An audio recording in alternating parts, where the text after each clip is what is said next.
दोस्तों, कंगना रनावत और जावेद अख्तर के बीच में जो मानहानि का केस चल रहा था मुंबई के एक कोर्ट में, वो मामला तो सुलझ गया था। और कंगना रनावत ने उसकी एक तस्वीर भी साझा करके ये बात लिखी थी कि आपसी सहमति से मामले को निपटा लिया गया है। लेकिन अब ये मामला दोबारा सुर्खियों में क्यों है? क्यों ये मामला दोबारा उठ उठ कर अब मीडिया में आ रहा है? क्या कंगना रनावत ने कोई ऐसी बात छुपाई जो उन्हें बतानी चाहिए थी? आखिर जावेद अख्तर और कंगना रनावत के बीच में वो कौन सा समझौता था जो उन्होंने खुलकर सोशल मीडिया पर बात नहीं कही?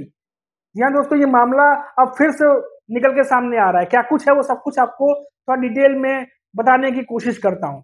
नमस्कार दोस्तों, मेरा नाम है मनीष कुमार सिंह और आप देख रहे हैं 4 PM महाराष्ट्र।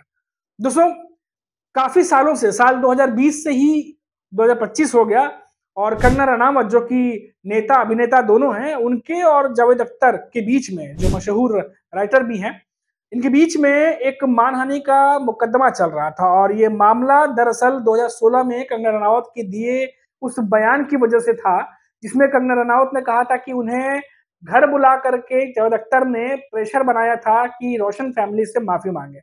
और तो और कई और बातें कही थी। और ये बातें जब जावेद अख्तर को पता चली तो उन्होंने कोर्ट में केस फाइल कर दिया कंगना रनावत के खिलाफ। और कंगना रनावत ने भी काउंटर करते हुए कुछ केस फाइल किए और दोनों के बीच में लगातार ये केस चल रहा था।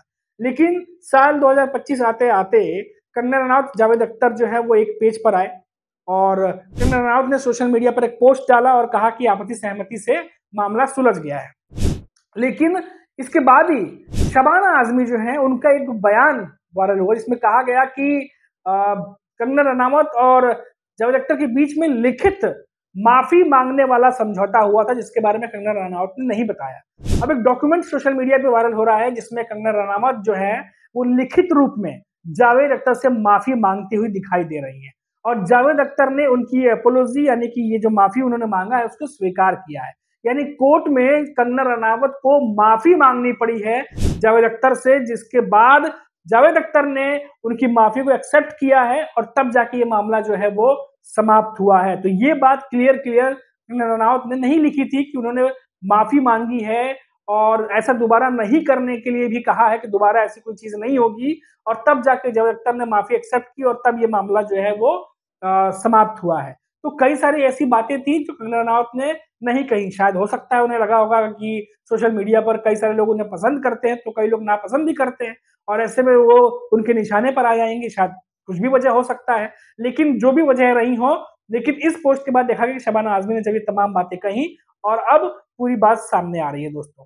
और थोड़ी सी डिटेल में जाते हैं दोस्तों। जब ये मामला चल रहा था कंगना रनावत और जावेद अख्तर के बीच में, उस दौरान भी कोर्ट ने कई बार कंगना रनावत को हाजिर होने के लिए कहा, लेकिन बताया जाता कि कई सारे सुनवाई के बाद कई सारे जो है अदालत को ये बोलना पड़ा कि कंगना रनावत को पेश किया जाए। लेकिन कंगना रनावत जब हाजिर नहीं हुई तो गैर जमानती वारंट इशू करने की बात भी कोर्ट की तरफ से कही गई थी। मामला इतना आगे बढ़ गया था।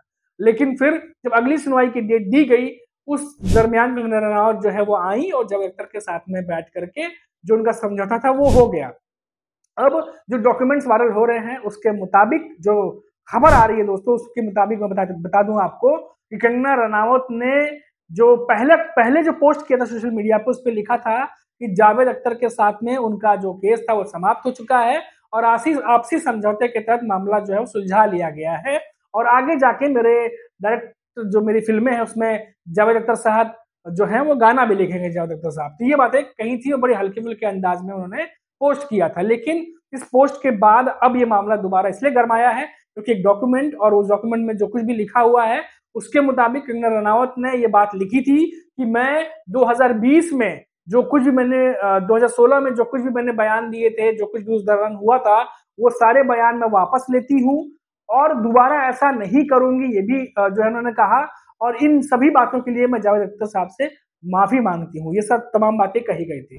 फिर जावेद अख्तर ने जो है वो माफी एक्सेप्ट की और उसके बाद ये मामला जो है पूरा जो है वो समाप्त किया गया। यानी लिखित में माफी मांगनी पड़ी कंगना रनावत को। और ये बातें जो है वो मीडिया में ना आए या मीडिया में ना कही जाए, शायद इसी वजह से जो है कंगना रनावत ने हल्की फुल्की अंदाज में सोशल मीडिया पर पोस्ट किया था ताकि एक दूसरा मैसेज जाए जो कंगना चाहती थी। लेकिन देखिए जब मामला अभी वापस जब आया है तो क्या कुछ हुआ है वो अब बातें सामने निकल कर आने लगी हैं।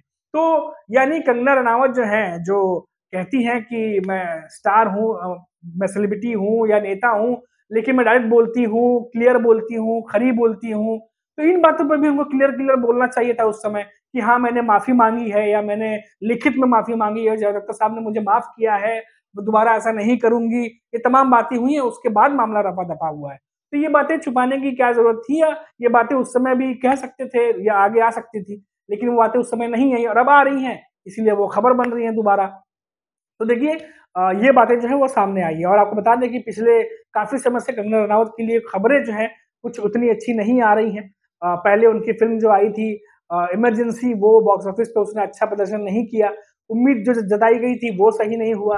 उसके बाद कंगना रनावत ने कई सारे इंटरव्यूज़ में ये बात कही कि उन्होंने सब कुछ दाँव पर लगा दिया था और जिस फ़िल्म के लिए लगाया वो फ़िल्म जो है वो बॉक्स ऑफिस पे अच्छा प्रदर्शन नहीं कर पाई और कलेक्शन के मामले में भी ठंडी रही। उसके बाद देखा गया कि जब ओटीटी पे आने आई, रिलीज़ हुई, तो कंगना रनावत ने फिर से इंटरव्यू दिए। अब फ़िल्मों से ज़्यादा कई बार देखा गया कि वो कांग्रेस के नेता पे निशाना साधती हुई नज़र आईं और जानबूझकर के ऐसे बयान दिए या जानबूझ के नहीं दिए, वो तो वही जानती होंगी कि गांधी परिवार पे भी निशाना साधा। अब इसी बहाने कम से कम उनकी फ़िल्म ओटीटी पे आ रही है, इस तरह से ध्यान आकर्षित हो, जो भी एक रणनीति हो सकती है।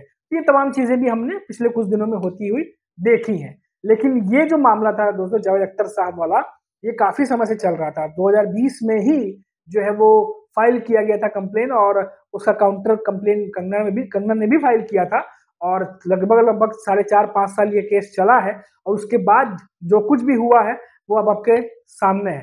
देखिए इतना ज़रूर है दोस्तों कि जावेद अख्तर की तरफ से अभी तक कोई ऐसा बयान आया नहीं है और जावेद अख्तर साहब जो है वो जब समझौता हुआ था उसके बाद भी उन्होंने कुछ ऐसा खुलकर इस मामले पर नहीं कहा। लेकिन इतना ज़रूर था कि जब सुनवाई चल रही थी उस दौरान जावेद अख्तर बार-बार कोर्ट जाया करते थे, लेकिन कंगना रनावत जो है वो कोर्ट नहीं जा रही थी और इसीलिए उस दौरान भी जो है कोर्ट काफ़ी सख्ती दिखाई थी कंगना रनावत के खिलाफ और कहा था कि अगर वो कोर्ट में पेश नहीं होती हैं, तो अगली बार जो है वो गैर ज़मानती वारंट भी इश्यू हो सकता है और ये काफ़ी ज़्यादा सुर्खियाँ बनी थी, काफ़ी ज़्यादा खबरें ये वायरल हुई थी। लेकिन अब क्योंकि कंगना रनावत अक्सर जो है वो बयानबाज़ी करती हुई देखी जाती हैं, काफ़ी बोल्ड तरीके से बयान देती हैं, डायरेक्ट बोलती हैं, कंट्रोवर्सी हो या ना हो, क्लियर तरीके से बात रखती हैं। तो इस मामले पर भी जो खबरें बन रही हैं और जो खबरें आ रही हैं, उसपे क्लियरिटी से उनको अपनी बात रखनी चाहिए। अभी के लिए इतना ही, आप देखते रहिए 4 पीएम महाराष्ट्र। नमस्कार।